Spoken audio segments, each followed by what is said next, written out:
today, starting with the scene in the Hudson Valley of New York, where the Epstein investigation is finally getting serious. Today, the House Oversight Committee, led by Kentucky Republican Jim Comer, finally have their man, and that man is Hillary Clinton. That's right. Here is what is actually happening in America right now. One of the most documented criminal cases in modern history, a case involving powerful men, private islands, and hundreds of victims, is being investigated by a congressional committee. And their first major move is to bring in someone who has no connection to the case whatsoever. Not a single document, not a single witness, not a single piece of evidence links Hillary Clinton to Jeffrey Epstein. The committee knows this. The lawyers know this. The entire country knows this. But the subpoena went out anyway. And the question every American should be asking is not what Hillary Clinton knows. The question is, why is the committee so desperate to look anywhere except the one place the evidence is actually pointing? Before the deposition, Secretary Clinton read from a prepared statement. She said, "Mr. Chairman, ranking member, members of the committee justified its subpoena to me based on its assumption that I have information regarding the investigations into the criminal activities of Jeffrey Epstein and Ghislaine Maxwell. Let me be clear as I can. I do not. I had no idea about their criminal activities. I do not recall ever encountering Mr. Epstein. I never flew on his plane or visited his island, homes, or offices. I have nothing to add. If the committee is serious about learning the truth about Epstein's trafficking crimes, it would not rely on press gaggles to get answers from our current president or on his involvement. It would ask him directly under oath about the tens of thousands of times he shows up in the Epstein file." There is a pattern that keeps repeating in powerful institutions when a real investigation gets too close to real people. The focus shifts. Suddenly there are new names, new angles, new distractions, and the original question quietly disappears from the table. What happened in that hearing room is a textbook example of that pattern. A woman with no documented connection to the case was questioned for 6 hours.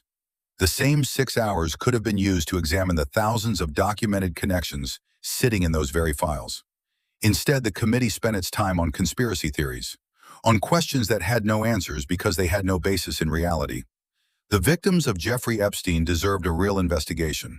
What they got was a performance. Trump's name did not show up tens of thousands of times. It showed up hundreds of thousands of times, almost a million of times. But otherwise, she's correct.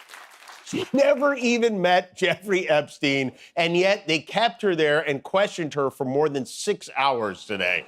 In any serious criminal investigation, the frequency of a name appearing in a suspect's documents is one of the first things investigators look at. It establishes connection. It establishes relationship. It establishes proximity to the crime. So when one single name appears close to 1 million times in the personal files of a convicted child sex trafficker, that name becomes the center of the investigation.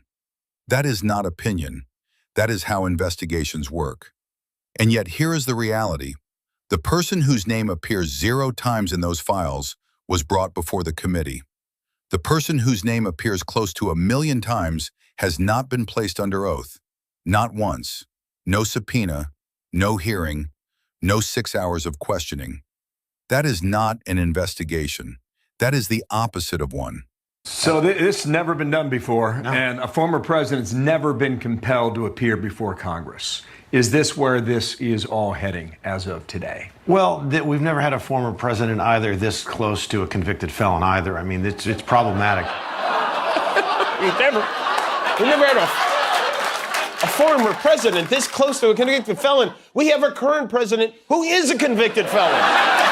34 times. Epstein called our current president his closest friend. That's about as close can get. Words matter in politics, especially words spoken on television with full knowledge of what they mean.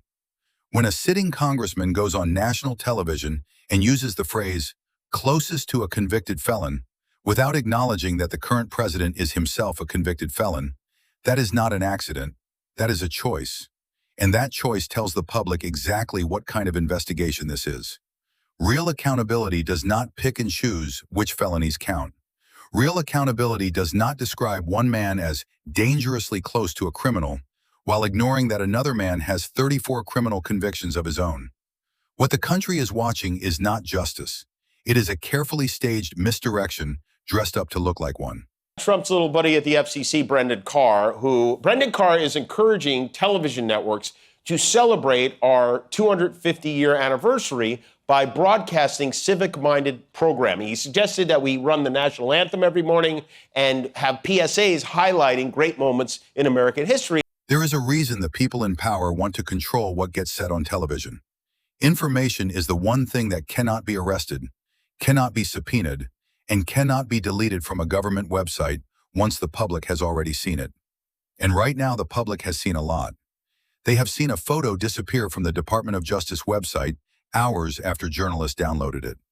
They have seen names removed from databases. They have seen a federal regulator use his official position to pressure networks into silencing journalists. And now that same regulator is encouraging those networks to fill their airtime with government-approved content every single morning. This is the part of the story that goes beyond Epstein, beyond one investigation, beyond one committee. When the people controlling the flow of information are the same people the investigation is pointing at, the public is no longer watching a hearing. They are watching a cover-up happen in real time.